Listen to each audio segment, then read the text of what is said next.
Hey ho, Tudor-minded people. I'm Gage. I'm Jessica. We're Tudor Time Machine, and this is episode 55 of our podcast. 55, wow. I know, and thank you so much for listening. If this is your first time here, it's best to start at episode 1. This is a story project, and it goes in order, and we don't want you to miss any of the twists and turns of our tale. We're so excited to have listeners from all over the world. It's amazing to see where all our listeners come from. And if you're enjoying it, we hope you'll support us by buying some Tudor Time Machine swag. Go to our Tudor Time Machine Facebook page, hit the Shop Now button, and buy.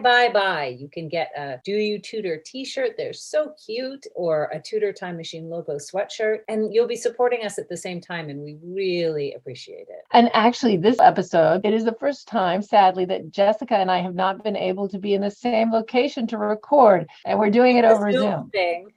Yes. Just to remind you, in our last episode, Constance made it past the city walls and out of London. So now we're going to see what Blackjack is up to. And after the reading, we'll have some fun discussing the history beyond our tale and making connections between then and now. Read on, Jessie. Chapter 55, On the Gravesend Road, in which Blackjack ridicules love, and yet is swayed by it.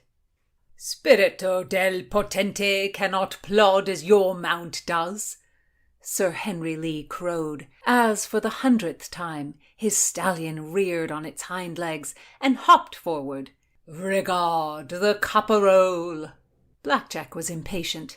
No man added to the hours of tedium with the utter conviction of Sir Henry Lee. It had been a day and a night since they left the court to retrieve the Queen's ladies from their errand of escorting the Princess Cecilia to Dover. Every moment had been filled with Sir Henry wagging his tongue about his poxy horse. Blackjack was glad to fetch the ladies back to Whitehall. Escorting Elizabeth's maids on diplomatic duties was one of the pleasures of being in the Queen's Guard, though he had been surprised when Queen Elizabeth dispatched a delegation to accompany the Swedes. Princess Cecilia was well known to be in disgrace, leaving debts outstanding. But then again, Her Majesty would not so obviously slight a fellow royal. Yet Elizabeth's party could have ridden home on their own. Where were the bandits? He rode along as if in a garden. Could he not have been attacked by robbers on this endless road, promised to be so very dangerous? How dreary! "And who gifted you the fine animal, sir?" William goaded the old word-spill Lee. Blackjack contemplated murder. "William Norris, beloved brother of Blackjack, killed for provoking a boar." "The steed was given me by the noble Doge of Venice," said Lee, ever stressing the title. "I remember when he was a boy, always with his finger in his nose," said the Marquis of Northampton. "I think your young Elin does the same," Blackjack said. "My sweetest Elin is a woman in full flower. You wrong her." "A sweet-tailed fox," Blackjack baited. "Sir, your wit goes far. I will not take your doubt of her." The high colour in the Marquis's face baffled Blackjack. He said, "My lord, I know well that our queen is not one to hand favour for nothing. Lady Elin's place was no doubt earned." "Earned indeed, by her abundant charm, Sir John Norris. What do you accuse the lady of?" "Nothing," interjected William. "My brother accuses her of nothing that does not serve our kingdom." "You speak rightly, Sir William. And which of us would not watch for our queen to keep her safe? All should honour Lady Elin Snakenborg, Ophthalmitis and Aphrodite in one person." The Marquis puffed up. "I will drink to her health," said William, "and to her eyesight." "My good wife," Sir Henry's greasy tone quieted the others, "renounce the old religion for marriage and favour. Who can offer more than the soul?" "Laudable," nodded the Marquis. These men were a dampy lot, Blackjack thought. He was glad to see the rooftops of Gravesend. Thank the gods, no more village swill. At last he could get drunk on something worth swallowing. His brother leaned over to him. "I miss the velvet close stools at the Arundel Inn. How I love to sit on them with my Mappa Mundi passing the time." "Ah, so you wipe your ass with the world. By God, you left a brown stain on Scotland." William whooped. "Good, my brother. Then when we return to London we will to Cheapside and our rooms at the Arundel." Blackjack glowered. Marquis, William asked, do you think that I should be denied a comfortable shit because my brother piqued a lady? Sir, said the Marquis, taking his place beside Blackjack, this fellow wears a shroud. I'm not wearing a shroud, you curse me, Blackjack growled. I see it well. My lad, clear your shroud of mourning, the Marquis sympathized. I once lost a lady, a noble beauty of high rank, Sir Henry gushed. Oh, such a white neck, such honey breath and feather pillow breasts. I loved her more than the solitude of the stars. You misjudge me, sirs, Blackjack cut in. I lost only a fine place of lodging. Yet now we may go back, and all is well, William said. Bite your tongue off, wilful cur, yelled Blackjack. We will not return to the Arundel Inn. I do not wear a shroud, and I have not lost a love. These Queen's ladies we ride to escort. You will see me beat them off with a branch and take them to bed. There is not one Venus I have lost.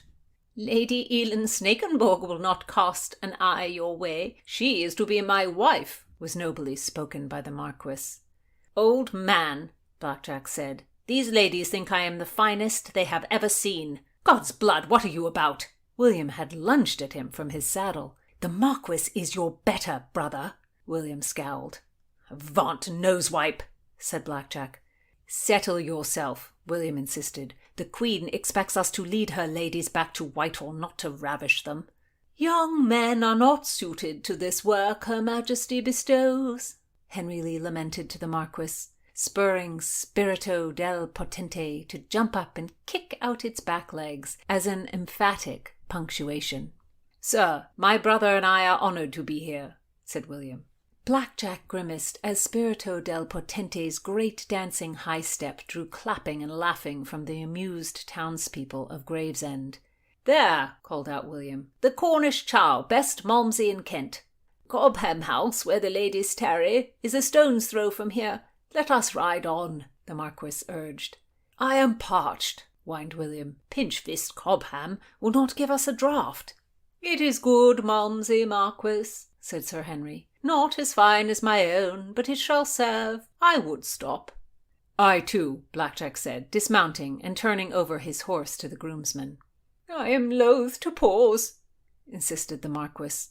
Anticipation feeds desire, my lord. Dismount and join us, William said, and the landlord led the way into the tavern. With a show of bows and flourishes to the other patrons, William asked, Brother, shall we wager who shall bed the most? High spirits are fine, but my face brings their feet pitter-patter, Blackjack boasted. Yet vanity and dark nature drives them away, William insisted. Loggerhead, Blackjack swiped William. It keeps all even. Who wishes the same goddess day after day? My nature is lucky. Before boredom it sends them to another bed, and as a gallant I let them go. Trick yourself if you please, Blackjack. But men wish a love fit for poetry. See the Marquis. His devotion drives him to reanimate the wife he buried. He is moonstruck. Few love. 1 in 50. Many marry. 1 in 50 men love? William asked. Not men. Women. I change the stakes. 1 in 100 women. What wounds you have to salt, William declared. In youth we love easily, and in our doddery too. You make it too much task. I hoped for a bloody duel or two on the road. What a barren ride, Blackjack griped as he took a seat in the tavern. I too wish for that, William agreed. I have a new sword to baptize.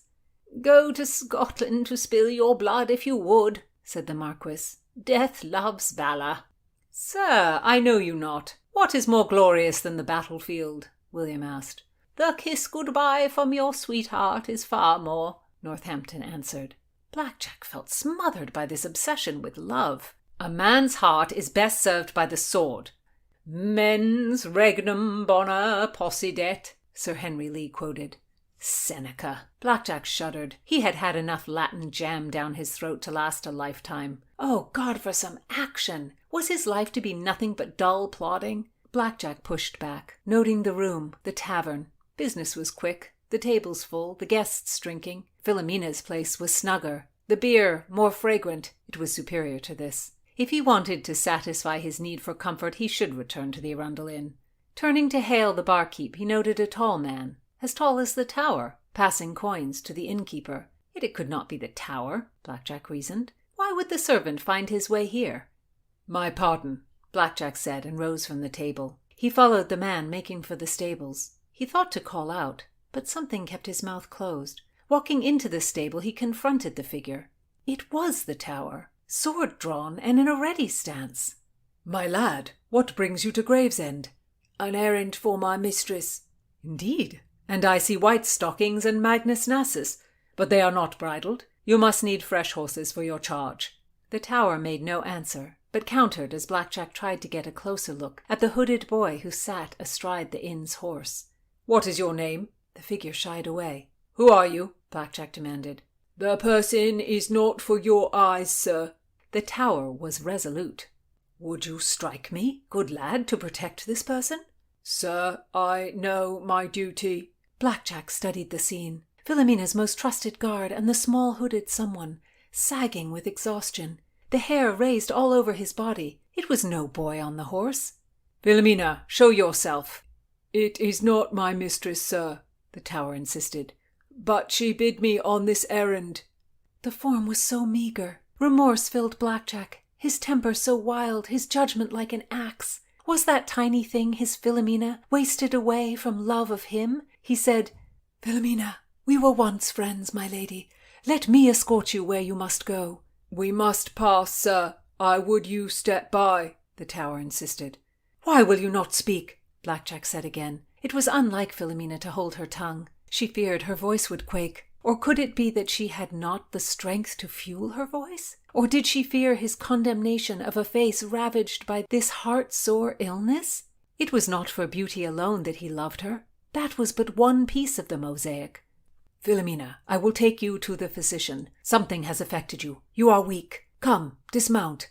We must pass, sir, repeated the Tower. Blackjack drew his sword and struck at the Tower, but his heart was not in a fight. He could not wound the servant who would lay his life down for Philomena. The Tower, who was not lost in thought, countered with a clever defense.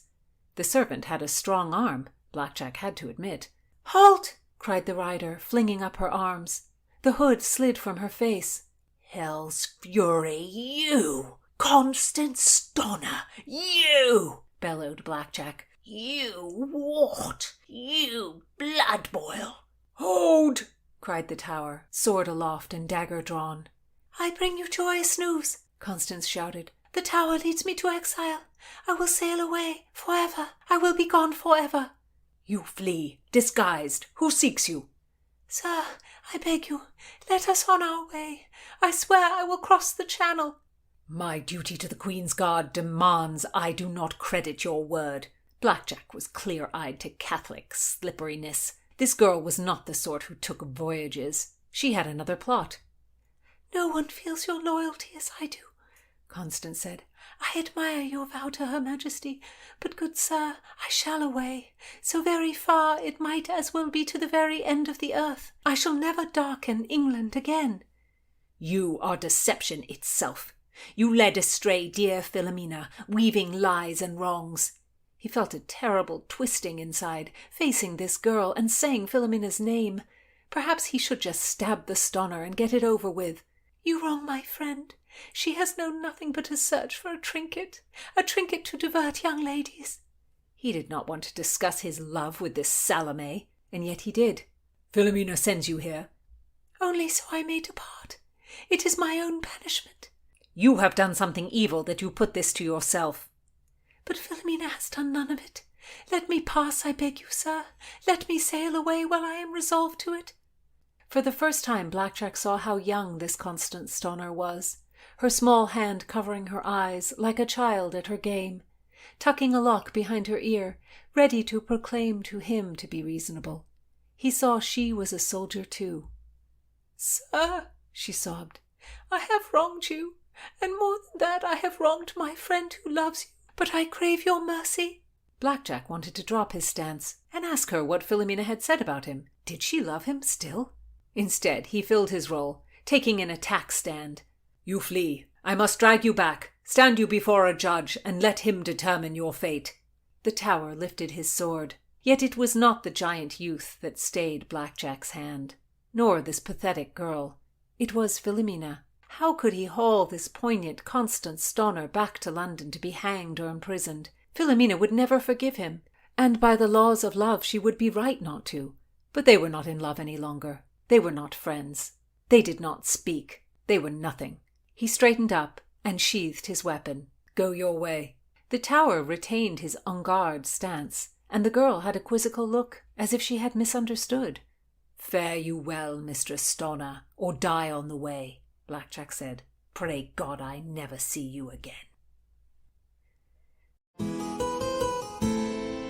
Oh, Blackjack, our hero. Letting Constance go like that. And really at her most vulnerable moment. And for Louvre. Although he would never admit his weakness or that he still loves Philomena. No, of course he loves Philomena.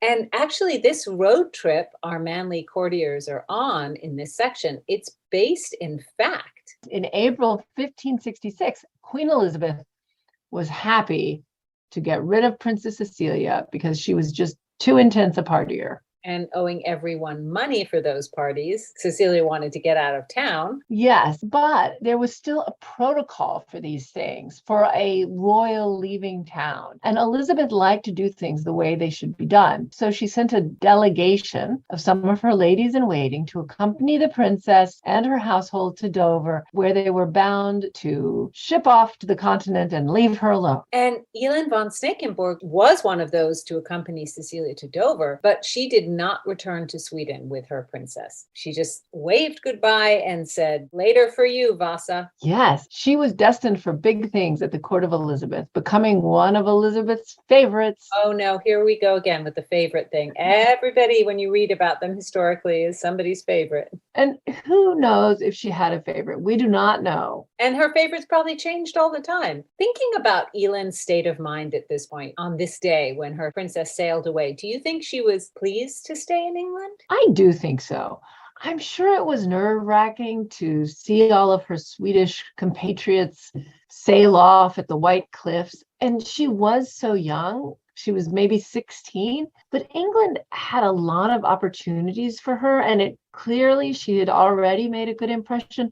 And I think she had to be a little adventurous to take the trip in the first place. No, I agree with you. It was just so different to say goodbye to people in the 16th century. And I'm thinking about Elin saying goodbye to people in Sweden and then having to say goodbye to people in England. It must have been so emotional to say goodbye and frightening because it was almost certain that you would never see that person again because travel was just too hard and distances were insurmountable, really, for most people. When she had said goodbye to people when she left Sweden, I don't know if she had considered that a final goodbye or if she thought she would come back. But now whatever she had said to those people was the last thing. It did turn out to be very likely that she'll never return home again or ever see her family again. But even though that wasn't originally the plan, I wonder if her parents were like, what?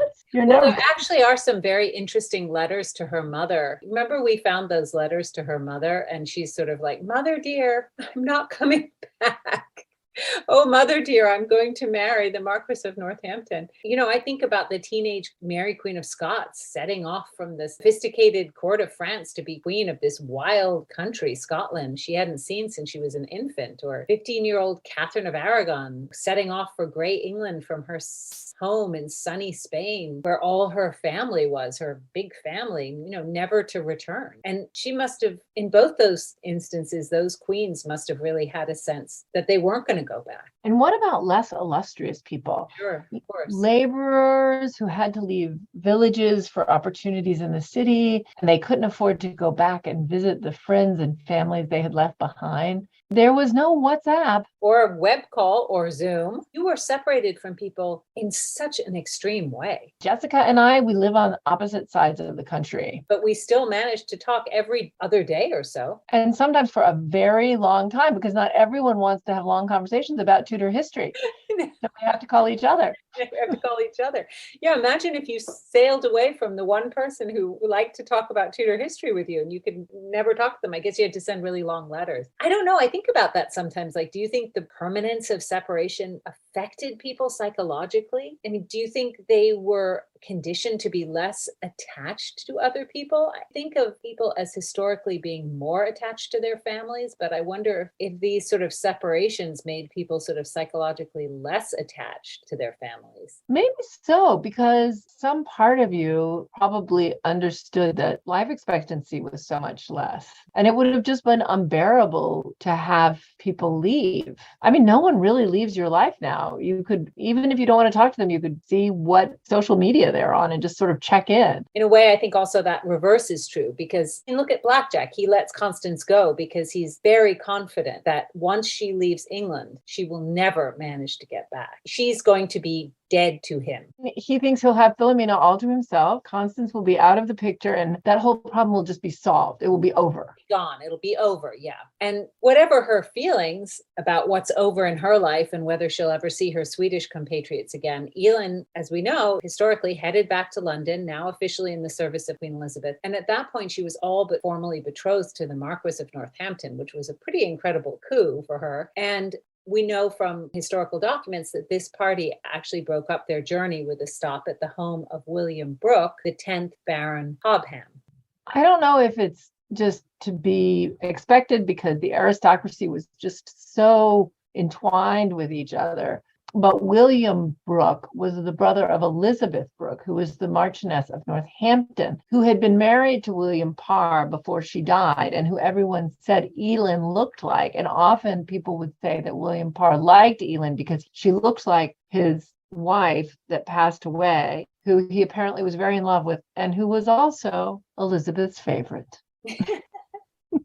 I know, you can imagine that Elin would go into this house of William Brooke, the 10th Baron Cobham, brother of her new lover's dead wife, and probably be confronted with a portrait of the woman she was hoping to replace in the Marquis of Northampton's life. And unbelievably, again, here we go with people having the same name. Another Elizabeth Brooke, not the dead wife of William Parr, but William Cobham's aunt, was the wife of Thomas Wyatt and mother to Wyatt the Younger. The connections are just overwhelming.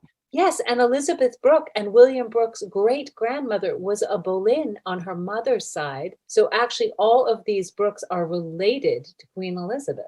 And that great-grandmother was named Anne Boleyn. And that is not the Anne Boleyn who was the second wife of Henry VIII, but just Anne Boleyn. And that Anne Boleyn's father was named George Boleyn, not the George Boleyn who was executed in 1536, but a George Boleyn. I mean, it makes my head spin. It makes my head spin too. And it just shows you how careful you have to be doing historical research when you see a name, not to assume that what's said about that name is the person that you have in mind. You really have to connect dates in a very careful way. But anyway, I mean, the Brookes and the Boleyns, and in fact, the Wyatts, they were all really historically important families in Kent, which is in the southeast of England. It was, and it still is, a very important county because of the ports and its proximity to France. So readers of Tudor history might have come across a reference to the title Lord Warden of the Cinque Ports, which was a very high and lucrative position and one that a lot of men fought over. And the 5 ports in Kent were Hastings, New Romney, Hythe, Dover, and Sandwich. And some holders of that title are familiar to our listeners, like Prince Henry Tudor was a holder of that title, Sir George Boleyn, Viscount Rochford, Henry Fitzroy, Duke of Richmond, Sir Thomas Seymour, and Sir William Brooke, 10th Baron Cobham. So other historical names include James I's favorite and possible lover, George Villiers, who was the first Duke of Buckingham. And in the 18th and 19th century, Tory big shot William Pitt the Younger was the holder of the title. And in the 20th century, it was none other than Sir Winston Churchill himself. So it shows you how important, how high up Thomas Cobham was. We don't read about him a lot in history, but these people were very, very important. You can still visit Cobham Hall, where Elizabeth's ladies-in-waiting would have stayed on their way back to London in 1566. It's one of the largest and most important historical buildings in Kent. And the central part of the house was rebuilt in the 1600s. but there are still 2 Tudor wings, which were built during Elizabeth's reign. And now it's a very posh, to say the Britty word, or fancy, to say the American word, boarding school for girls, and also functions as the occasional film set. Of course. But it's definitely worth a trip if you find yourself in Kent. And Kent is a historical wonderland. Anne Boleyn's childhood home of Hever is there, and another 30 castles. 30. Among them, Leeds Castle, which is supposedly the most beautiful castle in the world. So say the people who work at Leeds Castle. I don't know, there might be some dispute. What is the most beautiful castle in the world? I feel sure there are other castles that make that claim. Yes. What about the Cinderella Castle in Germany, Ludwig's? Anyway, the name is very confusing because the castle is in the town of Leeds, Kent. But there is also a very large, famous city in Yorkshire, which is named Leeds. Actually, when the castle reopened after the pandemic lockdown, they decided to formally change the name from Leeds Castle to Kent Castle because there had been so much confusion. We love this kind of stuff, but so we'll read you something from the website. Leeds Castle has been located in the village of Leeds near Maidstone in Kent for over 900 years. However, staff say they regularly encounter misunderstandings with people wishing to visit, believing it to be some 240 miles away in Yorkshire. The decision to rebrand Leeds Castle to Kent Castle comes after a string of incidents from lost visitors phoning from Yorkshire for directions, wedding guests who have missed the big day by going to the wrong venue, and holidaymakers booking overnight accommodation in Leeds and discovering the next morning that a taxi to the castle would cost them over £500. A few years ago, one couple mistakenly traveled to Yorkshire for Leeds Castle's annual open-air classical concert before realizing they had gone to the wrong Leeds and catching the first train to Kent, arriving just in time for the second half of the event. Oh my gosh. Leeds Castle is now Kent Castle. After 900 years, they've decided. Figuring it out. Yeah, they've decided we should change the name. Enough is enough. Like, hop right on. Oh my goodness. Imagine missing half a concert or traveling all the way to Yorkshire for a fairy tale wedding. And you're like, why am I on this empty moor? I thought there was a castle here. What happened? What happened? Where Blackjack and his fellows are right now is actually between London and Dover. And of course, now you can just zip down the A2 motorway and it's about 70 miles. But of course, that was a much bigger trip in 1566. And it's really no surprise that the original Dover Road was first paved by the Romans in about 40 CE. And it's never been out of use ever since. So again, the Romans made a very good choice. They were like, that's a good place for a road. And they were right. Yeah. And also they set down those stones that made it easy, right? And the Dover Road is incredibly important. In the 19th century, historian Charles Harper wrote, of all the historic highways of England, the story of the old road to Dover is the most difficult to tell.